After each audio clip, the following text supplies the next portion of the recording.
Time out.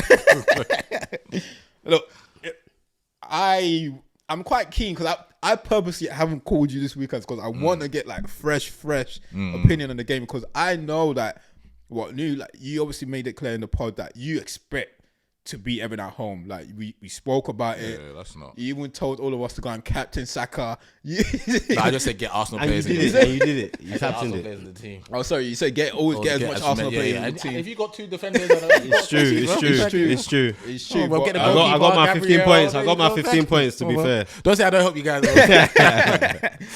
But yeah, look, it's interesting to get your thoughts on the game, like because obviously once again we talk about Liverpool. We all believe Liverpool is going to drop points, but there's one thing them dropping points. It's another you not capitalizing. And when you have a game like that, I can understand if you have a tough game away from home, whatever it is. When you have a game like that at home and you don't capitalize, we can say Liverpool still drop points as much as we want, but that is not a champions. Like anyone that wants to win the league, that's not the performance you need to pull up, and you should be winning games like that. But just so, as I said, it would be nice to get your thoughts on it and what and the substitutions that it was made, because I've seen a lot of like Arsenal fans like making a lot of noise about Arteta. It was a big call. I've seen a lot. This bro, I was just surprised by a lot of calls. This like Arsenal fans, even you would have thought you lost the game, but I know obviously feels like a defeat. But there a lot of fans were gunning for his head. So it would be nice to get your thought. They're always gunning for his head, though. Yeah, it's a bit mad. It's a bit mad. They're always gunning for him. Yeah. What game are we talking about? We're talking about the Monaco game first. No. We go straight to the Everton game. Let's go, Everton. Straight to the Everton That's game. the one that made me happy. We're going to talk about the Monaco. We'll touch on it very quickly. Nah, 100% disappointed. I was fucking angry, bro. Like I was fucking angry. Sorry for my language. As soon as we lost, because I never do this, but I literally went into like my group chat with the boys and messaged Drew saying, "Congratulations on the title. It's yours." But obviously, I don't believe that, innit? That's how angry I was, innit? Because you know me, I'm more a level-headed fan. I just try and see it through, innit? Yeah. But I was so angry. The overriding emotion was just anger, innit? Because going into that game, I don't remember us not beating Everton at home, innit? I'm not gonna lie to you. I don't remember us not beating Everton at home. Tony Adams days, Thierry, we always beat for Everton that at home, 4-0 to win the title. Always beat them that. at home. Last season was a bit of a struggle, but we beat them 2-1 at home. So I'm not even going to that game thinking anything other than, because I even said it. And you already know they're not gonna score. That the good thing is we got Everton at home. Yeah. So we gotta get our. You already know they're not gonna score. They're not. So that's the start. You just need one goal. Yeah. So you go into the game thinking. So as I'm driving, I'm always thinking about the game. So I'm driving and I'm thinking, we'll win today, but if it gets about 70 minutes, that's when I'll start getting nervous. But I don't expect it to get to 70 minutes, and we haven't scored yet. So that was the first emotion. Then I started the starting lineup. I didn't agree with the starting lineup. You know what I'm saying? I love Mikel. I say it every week. That's my disclaimer. But I didn't agree with the starting lineup. I don't think that Kai should have started up front in that game. So, and this is not like me saying hindsight. I said it in a moment, simply because you got Jared Braithwaite and James Tarkowski. And what do they want to do? Physical. And do that. You switch up on So that. I honestly thought that Jesus had a game against Monaco and he missed chances and whatnot. But just his style of play, mobility and whatnot, dragging them into positions that they don't want to go into, I thought that would have been better. So I thought, because he put in a decent performance against Monaco, I just thought, just give him a start again. And Kai looks a bit off it anyway. Whether he's got too much mileage in his legs when Odegaard was out and he had to pull out to a different position. I don't know what it is, but he looks a bit off it, innit? And then I didn't agree with Gabriel coming straight back into the team. I thought Kivior was fine as Everton at home.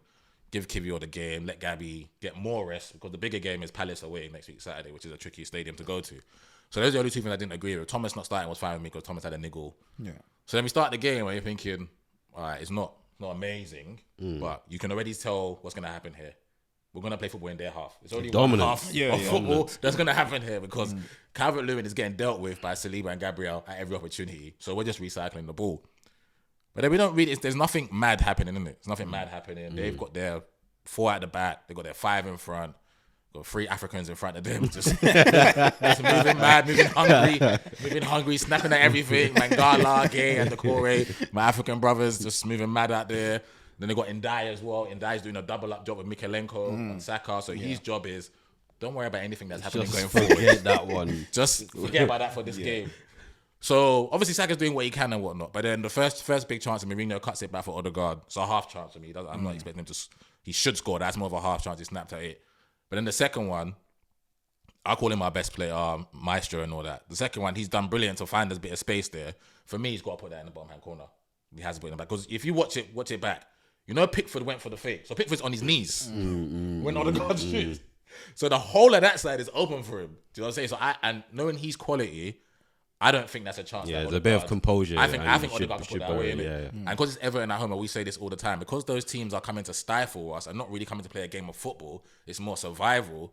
We got to break their hearts as quickly as possible. So the earlier you score, if you score in the first half, is important to me. Even if it's 46 minutes and you score like stoppage time, it still breaks their heart when they're going to the change room and thinking, we got to change something up if we want something from here. Yeah.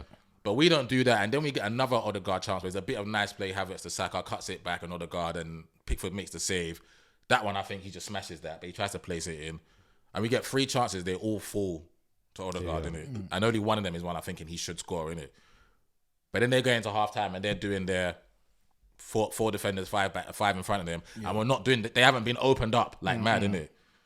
So then we start the second half, and apart from Saka's snapshot, that Pickford makes a really good save from, we don't create nothing. We don't do nothing. Yeah. There's a cutback from Saka, which Pickford puts his foot to, but that's about it. We don't do nothing. But I'm still not nervous at this point, because that's like 50-something minutes. We still got a whole half, innit? And like you said, Ade, I know they're not doing nothing that way. I know Raya came there with his Stanley Cup, coffee. He was just like this watching the whole game, saying they'll score soon. They don't need me today. They'll score. So then he gets to 60 minutes. Then he takes Martin off. And I seen him take Martin off before, innit? But it's 60 minutes. Yeah, when I heard that, half an hour to go. I was like, wow. And I know what he's seen. 3 chances in the first half. And Martin started the second half really poor. Give the ball away a couple of times. And Martin never really gives the ball away, innit? But the bit of play that I'm talking about where Saka cuts it back is from Odegaard's intricate pass. And Everton are just going deeper and deeper in the second half. Yeah. So if anybody within that squad that we have is going to unlock anything with a bit of magic, even if they're having the stinkiest of stinkiest games, it's going to be Martin that's going to unlock it, innit? So he takes him off and he gives Ethan half an hour. Now I'm thinking straight away, my captain's pulled up, or he said, I'm feeling something, innit? Because I don't understand the logic behind. After an hour, by the way, and it's 0-0. It's 0-0. So he takes him off. Then the other subs that came on as well. Now I'm looking at it and I'm thinking, okay, you're clutching now. Like you're clutching. Like it's getting tense. It's getting tense in the stadium. And he knows he needs to influence the game. Yeah. But he's trying to influence the game in the way he knows best. So then the next sub is to take off Rice and bring on Georgie. Rice's one is not shocking to me because Rice is niggle. He did both. He did that together though. Done it together, yeah? Yeah, he done Rice and Odegaard together. I thought they were done separately. Maybe my memory's playing up on me. But yeah, so then he brings on Georgie. So the midfield goes to Georgie. Maybe I got it wrong. Yeah, Georgie, Ethan and Marino. And then he don't take off the bozo that plays left wing, Martinelli, until 70-something minutes. So he gives Trossard, he brings on Trossard around 73 minutes, yeah? And I'm just thinking, there's nothing that he's doing here that is relating to more chance creation or anything that is going to affect the game. And it was right, because none of the changes, none of them affected anything. Yeah. Jesus was playing quarterback. He done it at the same time. Yeah, done the same time. So he done that one. Jesus was playing quarterback. Because if you saw the last chance we had, Jesus was kicking the ball from our halfway line to the goal. Bro, you was brought on to fucking go and influence the game up there, bro. Then he brings Thomas on, and he moves Thomas. He takes off Miles. Miles had a good game, by the way. Shout out Miles for getting his own Premier League debut. Obviously, he switched over the fullbacks. Timber goes left back. Partey goes right back. But then still, there's nothing happening other than, was there a penalty on Partey, which for me is, if they give it, cool. If they didn't give it, I wasn't up in arms that we didn't get it. It wasn't nothing mad like that. And that's the game. That's literally the game, because we didn't create anything. Everton came to stink the joint out. They stunk the joint out. They got the point. It's a Sean Dyche team. He's more than happy to low block it to death. If he could defend on his line in front of Pickford, they'll do that. But you saw as the game was dragging on, they're getting deeper and deeper. And now my 3 Africans, instead of them being outside the box, they're in the box now. With Tarkowski and Braithwaite and Ashley Young and Mikalenko all tucked in as a unit of almost 10. And then remember, he's brought on Broha for Calvert-Lewin. And it's just Broha up there. Anything that drops, try and get a free kick or something. And that was the game. And then, so obviously, pissed off at one. I said, obviously, naturally, I go and I have to go listen to what manager has to say, innit? Then he goes, I took Odegaard off for a tactical reason. This is the first time that I've ever wanted to slap him. This is the first time I wanted to slap him.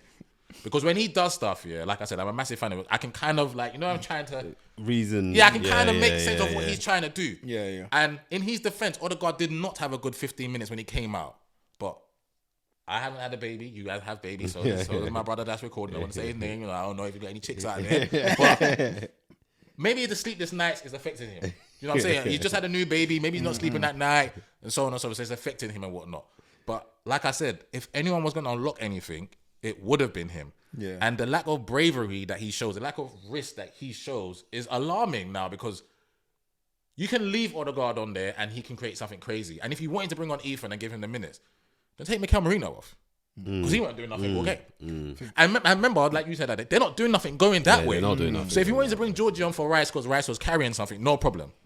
But then Georgie's at the base, and then you got Ethan and Odegaard. And now you got players that they are ultra offensive that want to attack something.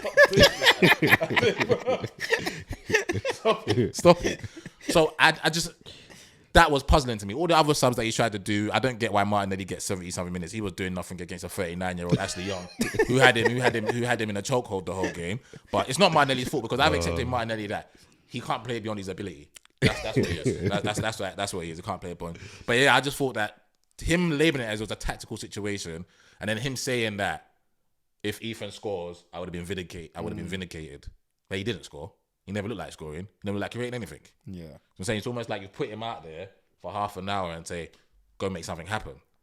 But for me, there was no reason the Mourinho still being out there and taking Martin off and having Martin watch the game for the last half an hour, where the only person that was going to open anything up would have been him. The best combinations we had in that game was Odegaard and Saka, like every other game. So if I've seen him taking off before, but if he's taking off 75, 80, whatever it is, it's not working, then cool. But I just don't understand that. That was shocking for me. He's got to take a lot of slack off of that game, because, as you said, the lack of risk is taken in that game is because he was making like for like sub, and it got to the point at the end of the game where I didn't even know who was playing where. I didn't know what. Obviously, Abbott's I saw Jesus. I was like, what? What? No, because you took Mourinho off eventually to bring on Jesus and drop Havertz back into the 8 and make Jesus go up top. Jesus didn't stay up top once. That's my point. Jesus did not stay up top once. That's my point. Man. You wouldn't know who was playing where at that point, because sometimes Havertz is further than him, so it's as if he was asked to play in the midfield. No. So it was alarming, and you just don't take Odegaard off, because one, you can see clearly as they like that you guys struggled to create without him when he was injured. You weren't creating in the second half, and you didn't really create anything apart from that Saka shot. But didn't create nothing. You're now taking him off. If anything, put Wanready on for both of them. Both of them. You take Mourinho off and you put both of them on. Because as you're saying that there's no one's at the back. Sorry, they're not causing you any trouble there. There was nothing going on there. The only thing they had was the first shot they had in the first minute where it got deflected. The Corey, that's it. Apart from that, they didn't have anything else. It was shocking, man. I don't know what to say, bro. But I was happy anyway. No, you know what? Yeah, I was telling Tom that I don't normally celebrate when you guys drop points, but I laughed my head off yesterday. You got this Everton at home, bro. Because I'm sat there working, but then also listening to the football, watching football at the same time. And then once Liverpool go behind and get the red card, I'm like, Liverpool are dropping points today. I don't know whether they're going to drop all the points, but they're going to drop points. And Arsenal are going to be Everton. This is your opportunity. So when you don't, and then Liverpool now scrape a draw, I was laughing my head off. I was like, I don't normally, but I was just like, this is hilarious. You were going to say something? No, because I was going to say, I felt exactly the same way as you. There was nothing in my body, nothing in my bone that's telling me Arsenal's not winning this game. And it's, as time goes on, I'm like, it's gonna be one of those games where they do it the hard way, but they go over the line. They get over the line. Nothing.